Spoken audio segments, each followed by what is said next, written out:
Nah, jadi dalam perjalanan rumah tangga Aisyah dengan Rasulullah itu mendapat fitnah yang sangat luar biasa, di mana Aisyah itu difitnah selingkuh. Ya memang faktanya begitu, tapi dia tidak melakukan talak. Itu ada namanya khulu. Khulu itu hak istri untuk menggugat suami, walaupun hak talak itu ada pada suami, tapi istri punya hak juga untuk melakukan gugatan ketika gugatan itu memang dibenarkan dalam hukum syara. Di antaranya tadi kekerasan fisik, tidak dinafkahi, ditelantarkan, ya. Dalam lagi. Tapi Ustaz tadi mau nanya yang dipotong tadi. Iya. Dalam sejarah Rasulullah ada nggak case-case yang lainnya Rasulullah juga tangani dari para sahabat juga? Iya. Jadi banyak. Ya, termasuk biduk rumah tangga Rasulullah SAW sendiri. Jadi meskipun Rasulullah SAW makhluk yang paling sempurna, kekasih Allah, pemimpin para nabi dan rasul, ujiannya pun berat dalam berumah tangga. Satu-satunya istri baginda Nabi SAW adalah Aisyah yang perawan, yang gadis. Tapi ketiganya janda-janda tua. Gitu. Nah, jadi dalam perjalanan rumah tangga Aisyah dengan Rasulullah itu mendapat fitnah yang sangat luar biasa, di mana Aisyah itu difitnah selingkuh. Ya memang faktanya begitu, tapi dia tidak melakukan. Fakta sejarah dalam kitab Sirah Nabawi itu kan dijelaskan bahwa Rasulullah Aisyah itu dalam rombongan. Ya, Aisyah itu waktu itu sedang buang hajat. Dia memisah dari rombongan. Ketika dia selesai buang hajat, rombongan itu sudah pergi. Rasulullah nggak menyadari Aisyah tertinggal. Nah, ketika dia tertinggal, dia mulai menyusul ketertinggalan perjalanan Rasulullah. Di tengah perjalanan ada salah seorang sahabat melihat Aisyah itu jalan sendiri dan dia tahu ini Rasulullah. Maka diperintahkanlah Aisyah untuk naik ke atas onta dan dia menuntun. Nah, apa kata dunia termasuk penduduk Madinah? Waktu itu kan Madinah kotanya belum begitu besar. Ya, mereka masuki kota Madinah, kok Aisyah bersama laki-laki lain selain daripada Rasulullah, dan mesra banget dia di atas dan ontanya dituntun oleh laki-laki tadi. Tapi sahabat Rasulullah itu tahu wajahnya Ibunda Aisyah.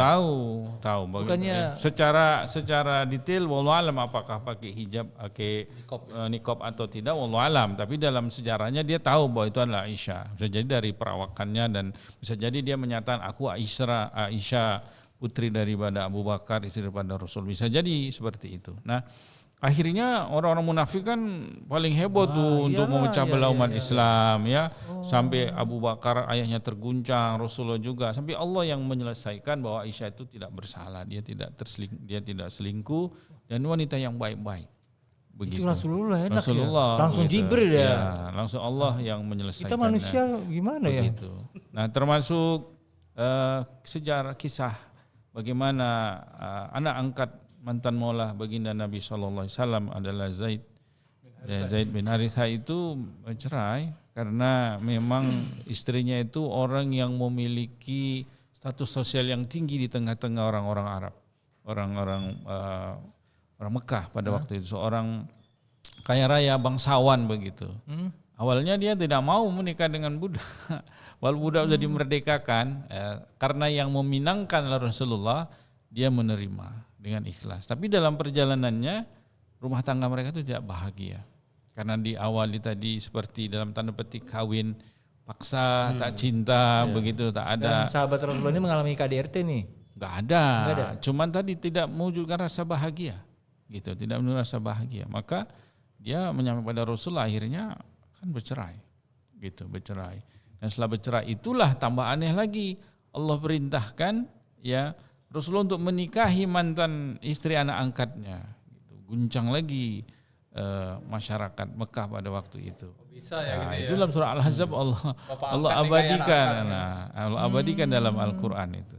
Gitu. Jadi banyak kisah-kisah rumah tangga Rasulullah yang bisa kita ambil hikmahnya gitu. Kisah-kisah sahabat yang memang dalam rumah tangga itu ya keributan itu sebenarnya warna-warni kehidupan rumah tangga ya, tapi ya tergantung besar kecilnya kepala rumah tangga yang bisa menyelesaikannya. Jadi jantungan ya, makin jantungan jadi nih. Nah itu, Mary is scared. Don't scare. Jadi overthinking gitu ya. Overthinking ya dokter ya. Kok jadi makin jantungan ya, makin kemari ya. Gitu Pak Zain, saya kembalikan. Makin mendekati hari H ini yang kayaknya.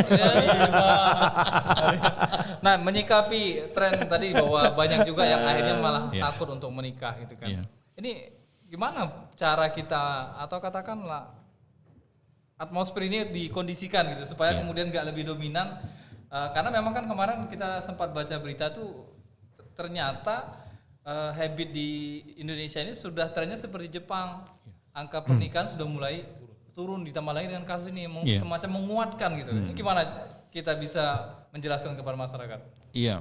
Jadi tapi alhamdulillah ya, Indonesia bila dibandingkan dengan negara-negara lain tingkat pertumbuhan penduduknya masih positif ya. Tapi kalau yang dikatakan depopulasi lah istilahnya, di Singapura itu sangat rendah angka kelahiran. Begitu juga di Eropa, malah justru yang banyak angka kelahiran sangat tinggi itu warga-warga imigran ya, dari Aljazair, dari mana-mana, dari Timur Tengah banyak. Ya, maka di Inggris mayoritasnya sekarang udah Muslim, di Jerman juga. Jadi ada angka riset terkait dengan jumlah Muslim di Eropa itu nanti di 2030 itu udah mayoritas. Mengapa? Karena memang kita menikah, mereka tidak menikah. Jadi kehilangan lost generation. Nah, terkait dengan rasa takut itu sebenarnya tidak harus ya, karena tanpa menikah pun orang akan rentan juga mengalami kekerasan. Apalagi sekarang Pak Dokter ya banyak bully ya. Bullying kebetulan bullying ya. Anak saya juga psikolog semester akhir di Unimal, sekarang lagi ngambil penelitian di Darul Arafah, kan banyak terjadi bullying di santri ya. Jadi lagi Darul Arafah di Tanjung. Ya, Tanjung Anom ya? Ya, baru kemarin kan ada seorang dokter spesialis ya di Undip itu mengalami bullying juga dan akhirnya bunuh diri. Seorang dokter? Iya, seorang dokter. Dia ngambil spesialis. Iya, dia suntik ini nggak ngikutin, nggak update ya. Dan itu ada belasan dokter yang terlibat yang mau dinonaktifkan prakteknya. Karena memang cara-cara yang tidak baik ya untuk kita tiru begitu. Jadi banyak memang masalah. Dan saya katakan kalau kekerasan dalam rumah tangga tadi di luar rumah tangga pun banyak begitu. Jadi untuk apa kita khawatirkan bahwa malah justru dengan menikah itu akan banyak ketenangan, kedamaian, membuka pintu rezeki begitu. Tinggal kita dorong bahwa kekerasan dalam rumah tangga itu bukan hanya terjadi pada suami istri, terhadap anak pun iya gitu. Tinggal saja bagaimana mempersiapkan. Ini secara teori ya, bukan berarti kami yang bicara itu sudah paling ideal rumah tangganya. Tidak ya Pak Dokter ya. Saya katakan tadi semua kita punya masalah. Tapi gitu. ada yang seru loh pembicaraan kita nih. Iya. Semua terwakilkan. Oh gitu ya. Yang sudah berumah tangga dengan yang belum berumah tangga. Iya. Terwakilkan semuanya. Iya. Jadi ya tadi dibilang, setuju saya bilang Pak Dokter tadi saling menyempurnakan, learning by doing ya. Tidak ada yang nobody's perfect. Kita itu tidak ada yang sempurna. Terus belajar sampai kita nanti menutup mata pun terus belajar talqin begitu kan. Nah jadi itu Pak Zain memang kita membawa hidup rumah tangga ini perlu dengan banyak ilmu, kebijaksanaan ya, kesabaran, terutama kesabaran, komitmen begitu, karena begitu banyaknya rintangan-rintangan dan tantangan. Kalau dalam Islam sendiri Ustaz, seorang istri terhadap suaminya itu kan ya kalau misal dapat suami yang punya temperamen ternyata ya, itu sampai batas sabarnya itu sampai bagaimana dia? Akhirnya tadi baru ngadu gitu loh. Iya. Apa kan disuruh berdoa bersabar tadi itu. Iya. Ada nggak sampai batasan bagaimana supaya akhirnya dia, ini kan bicara mempertahankan rumah tangga kan, ada anak-anak dan segala macam gitu kan. Itu bagaimana, ada nggak dalam ketentuan dalam Islamnya sendiri? Iya, dalam Islam banyak nasihat-nasihat dari Rasulullah ya, hadis masuk hadis Bukhari, man la yarham la yarham, barang siapa yang tidak menyayangi dia tidak akan disayangi, begitu. Termasuk dalam kita berumah tangga suami istri begitu, man lam yarham nas la yarhamullah, barang siapa tidak menyayangi manusia Allah tidak menyayanginya. Khairukum min li ahli, sebaik-baik orang di antara kalian orang yang paling baik dalam keluarganya, yang sayang kepada keluarganya begitu. Jadi untuk membentuk karakter orang yang sabar, yang tidak temperamen, itu kan latihan daripada penyucian jiwa. Dalam bahasa ulama tazkiyatun nafs ya, menyucikan jiwa itu ya tentunya adalah dengan memperbaiki banyak amal, perbaiki meluruskan iman agar kita itu bisa termasuk orang-orang yang sabar. Termasuk diantaranya adalah supaya kita bisa sabar, rajin puasa, ya rajin zikrullah, rajin baca Quran, ya temperamen. Atau banyak juga kasus pasien-pasien ruqyah saya juga karena gangguan makhluk jin ya temperamental, bisa dia punya ilmu-ilmu, ya banyak orang begitu lihat preman-preman itu kebanyakan yang punya ilmu kan, kebal, makanya nengok suruh kau. Wah, langsung main gitu kan. Senggolnya mobil sedikit turun dia kan. Arogan dia. Dia nantang aja. Bilang orang Medan cak main. Jadi itu indikator kalau dalam ilmu dokter ada dari bahasa tubuh, kalau saya ada body language, Itu gestur. bisa terdeteksi tadi tuh ya. Ya, kalau saya dalam Jaga ilmu badan. ruqyah begitu salah satunya dokter saya diagnosa dulu juga apa indikasi-indikasinya begitu. Baik. Orang nggak menikah mungkin bisa diruqyah juga nih ya. Harus nih. Ya, kembali ke diskusi kita ke Dr. Rasbi. Ya. Ada nggak sih perbedaan yang orang selalu bilang kekerasan verbal dan non verbal itu maksudnya apa sih? Mungkin satu yang verbal non verbal tuh membedakannya yang dengan pakai ke fisik kali ya. Oh begitu. Ya. Mungkin kalau keejekan itu kan lebih ke bullying, ya kan. Terus fisik tadi kayak Ustadz juga bilang ke seksual, kemudian bisa ke hal-hal yang pokoknya lebih ke secara keseluruhan itu ya tadi ke fisik tentunya, gitu loh. Yang non verbal. Ya yang Kalau verbal tadi langsung tindakan kayak pemukulan segala macam itu ya. langsung dan tak langsung lah bahasanya ya. Emang dok ada kondisi di mana istri dalam kondisi-kondisi tertentu dia nggak siap menerima kayak celotehan kita, omongan-omongan candaan kita gitu. Ada nggak sih kejadian yang seperti itu kira-kira? Kalau dibilang siap nggak siap itu sebenarnya kan dia udah memahami kondisi suaminya sih sebenarnya, ya kan. Pernah ngalami nggak dokter itu pertanyaan? Atau dibilang pernah gini, ngalami nggak dok, itu? masa Dokter, iya, dokter. aku kurang cantik kata suamiku. Ini harus lebih buka cantik aib kan atau gimana jadinya? sama Maksudnya gini loh, dokter nih ngobrol sebetulnya mau bercanda sama istrinya, tapi yang ditangkap itu beda gitu loh. Oh iya Akhirnya- ada. Ada kan? Ada, saya pernah kejadian sih. Nah, sebenarnya curhatan dia ini sebenarnya dia juga. Karena kamu nggak mungkin curhat. Curhatnya aku sama Jen aja dah. Jadi saya pulang ke rumah itu, saya sengaja enggak ngucapin salam gitu. Saya pengen ngejutin gitu ya, pengen ngejutin. Nanti surprise ya. Surprise gitu kan. Rupanya ketika dia tahu dia marah gitu, maksudnya ya dia terkejut gitu kan. Kagetnya. Maksud saya pengen surprise supaya dia wah kaget gitu, tapi rupanya kagetnya beda gitu. Malah kagetnya 3 hari 3 malam. enggak deh, cuma kena punggung aja. Yo istilahnya punggung. Iya, mohon maaf ya, bukan saya ngumbar ya istri ya. Tapi udah jamak sih ya istilah punggung itu ya. Iya, saat ini gimana Sar? Karena pola komunikasi kadang-kadang nggak semua tuh cewek, apalagi kalau katanya lagi dapat tamu gitu kan, itu kadang-kadang membuat emosi nggak stabil. Dapat tamu apa nih? Hal-hal yang Tamu tak diundang. kamu nggak akan tahu itu masalah itu. Ya, ada hal yang sebenarnya masalah sepele gitu loh, tapi kemudian akhirnya menjadi besar. Sensitif ya. berhari-hari sensitif gitu kan. Makanya dibilang kalau laki-laki sensitif itu bilang kayak cewek ya gitu. Nah, ini gimana Sar? Iya. Menyikapinya? Iya benar. Jadi Pengalaman Ustaz juga nih kita. pada Gimana umumnya ngatasinya waktu itu? pada umumnya para wanita memang kalau sedang datang bulan itu agak sensitif ya, emosionalnya pun agak memuncak. Jadi ada hal ketika dia tidak ya bad mood lah bahasa ininya, dia akan ekspresinya itu berbeda gitu, berbeda. Bahkan yang kita dibilang Pak Dokter kita bercandai bisa dia dianggap serius. Iya, Ya, padahal kita ingin canda tapi dianggap serius. Dianggap kita ini dianggap nanti kaku, nyinggung padahal dianggap mengejek gitu. Banyak itu hal-hal sepele begitu. Nah, terkadang bahasa-bahasa seperti itulah yang harus kita pahami dari pasangan kita gitu. Karena banyak juga masalah-masalah sepele itu bisa menjadi besar itu banyak begitu. Tinggal kitalah yang pandai-pandai untuk menjaga komunikasi ya. Kalau memang itu tidak menyenangkan ya tidak ada salahnya kita meminta maaf supaya tidak dibawa ke hati gitu kan. Pada umumnya begitu. Jadi Ustadz sering minta maaf lah sama istrinya ya di rumah ya. Daripada minta izin gitu ya. Atau minta uang. Lebih mudah minta maaf memang Gitu ya, daripada minta izin ya. Izin ya. Oh begitu. Pengalaman juga sih ini kan ternyata. Kalau ternyata suhu dia. Kalau faktanya kemudian sekarang tuh ketika komunikasi sulit dijalin nih, ini dokter juga boleh jawab ya. Komunikasi sulit dijalin, akhirnya yang terjadi adalah perang PT.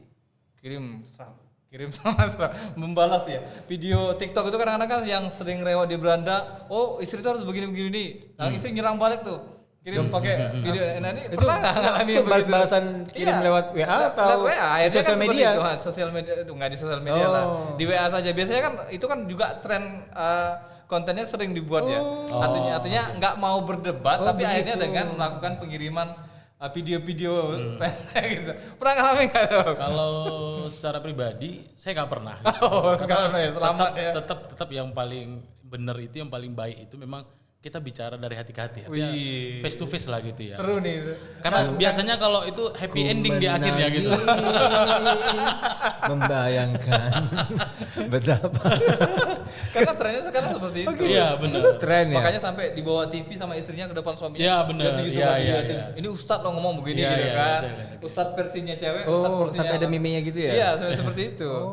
Karena kan kalau kita Ribet lihat ya ternyata ya. malah itu kalau dibilang ngumbar aib ya Ustaz ya. Jadi malah orang tahu, oh si Anu lagi gaduh ini gitu. Iya, iya, iya. Kan sebenarnya nggak baik gitu. Apalagi ya. di posting di media Apalagi sosial. kawan kita, ada kawan kita kayak begitu ya. Di sosial media kan, baca kan. Gitu kan. Nah, itu.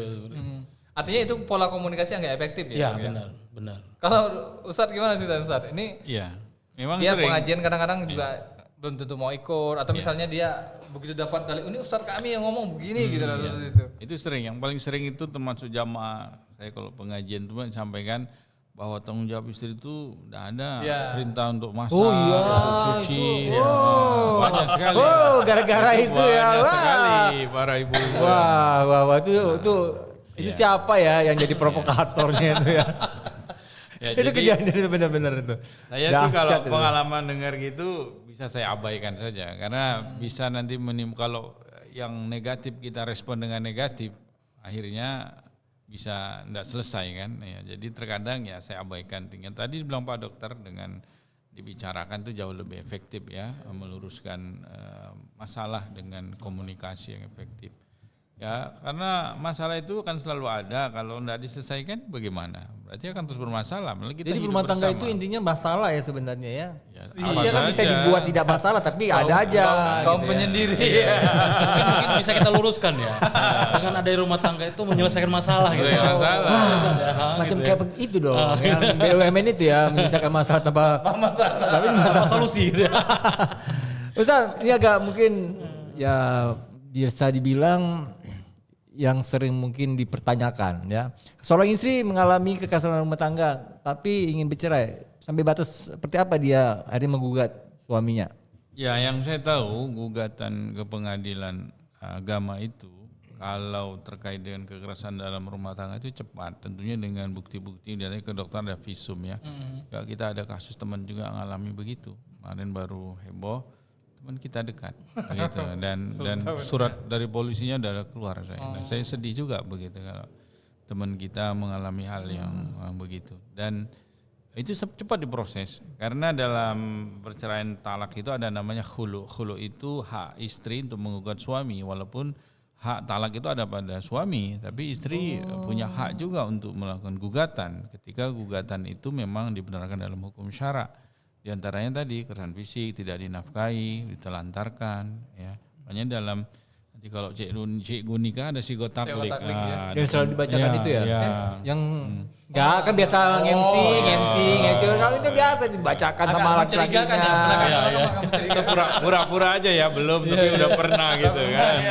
Gagal di tengah nampaknya Iya. nih. Itu Pura-pura dalam angkanya perahu. masih Rp1.000 atau udah berubah? 3.000 atau 10.000? Oh udah naik ya. Jadi ya bisa seorang istri menggugat. Poin-poin di silo taklik gitu ya ketika Di antaranya itu mengalami kekerasan fisik, ada bukti-buktinya, visum, itu cepat prosesnya. Baik. Oke, ini dari tadi operator saya mintain ada satu komentar yang pernah kita baca dan ramai di media sosial, mungkin perlu dimunculkan, kita ingin baca. Jadi terkait dengan ketakutan menikah ini ada yang nanya sama Ustadz Wira Bahrun, tips mencari suami yang baik. Belakangan banyak perempuan yang khawatir calon suaminya nanti melakukan KDRT. Padahal gampang loh melihat pria itu baik atau tidak. Tinggal tanya istrinya. Kalau istrinya bilang dia baik, insya Allah dia pria yang baik. Lanjutkan. Tapi kalau istrinya bilang dia buruk, berarti jangan. Simple gitu. I get it. The point, the question, and the statement. I know that. Dia memang pengen jadi yang kedua ya, jadi ininya. Understand nggak sih itu kan the point ya? Iya, kayaknya itu sih pembahasannya. Jadi viral waktu itu statement dari Ustadz ini menyatakan bahwa kalau memang takut menikahi seorang laki-laki yang nggak ketahuan latar belakangnya seperti apa, ya tanya aja istrinya, dia bilang begitu. Kalau kata istri, betul nggak tuh Ustadz kira-kira? Ya kalau yang ditanya, yang menanya itu seorang wanita, ya nggak mau juga dijadikan yang kedua kan gitu kan. Belum tentu juga dia orang yang setuju dengan poligami gitu. Ya tentu yang ditanya adalah tadi ya keluarga terdekat, teman terdekat. Maka dalam bahasa kita itu ada meresek kan. Ya melihatlah bobot bebetnya. Kalau dalam bahasa hadis itu kan tungkahu mar'atul li arba, udah pernah kita singgung juga kan. Nikahi wanita itu karena 4, ya li jamaliha karena kecantikannya, limaliha karena hartanya, kekayaannya, linasabiha karena keturunannya, yang keempat adalah di lidiniha atau agama. Cukupkanlah pilihan yang keempat tuh mas, agamanya. Jadi ya dicek, cross check orang terdekatnya begitu. Ya tadi dibilang Pak Dokter enggak ada yang sempurna. Dia mau pengen ganteng dapat ganteng tapi akhlaknya buruk. Mau akhlaknya buruk dia wajahnya pas-pasan. Mau dia wajahnya pas-pasan ekonominya mapan. Mau cari yang mapan enggak ada yang sempurna, enggak ada. Gitu. Karena kesempurnaan hanya milik Allah Masya Subhanahu wa Allah, taala. Kekurangan dan kesalahan itu milik kita berempat yang ada di studio ini ya. Kembalikan ke agamanya yang terakhir. Betul. Gitu. Baik. Oke, mungkin sebagai closing statement ya. Oh iya, nggak berasa pembicaraan 1 sudah jam 1 ya. jam kita berbicara. Ini nanti tim kreatif ngomel di belakang kelamaan ya, katanya. Ya, jadi mungkin dari Dr. Asbi bisa mengambil kesimpulan karena kita pengen tarik persoalan KDRT ini dengan keputusan orang-orang di belakang sana atau di luar sana yang ingin menikah tapi ragu-ragu karena ini mencuat gitu loh ke permukaan. Apa kira-kira pesan yang mau disampaikan? Kameranya di sebelah sini. Kira-kira silakan. Kita ketahui bahwa laki-laki mendominasi logika, sedangkan wanita itu feel, perasaan. Jadi cara berpikir laki-laki dan perempuan itu sangat-sangat berbeda. Nah makanya kita harapkan untuk berpikir apalagi untuk membina suatu rumah tangga itu memang harus sangat-sangat matang yang kita pikirkan tentunya ya. Jadi jangan pernah takut untuk menikah karena menikah itu tidak enak tapi enak kali gitu ya. Oke, begitu sekian dari saya. Silakan Ustaz mungkin tambahan. Baik, rumah tangga itu tidak ada yang tidak lepas dari masalah, tergantung besar kecilnya. Masalah itu menjadi pelangi kehidupan. Tidak menikah pun kita punya masalah, menikah kita punya masalah. Maka ketika kita punya masalah ya harus diselesaikan tanpa harus dengan kekerasan.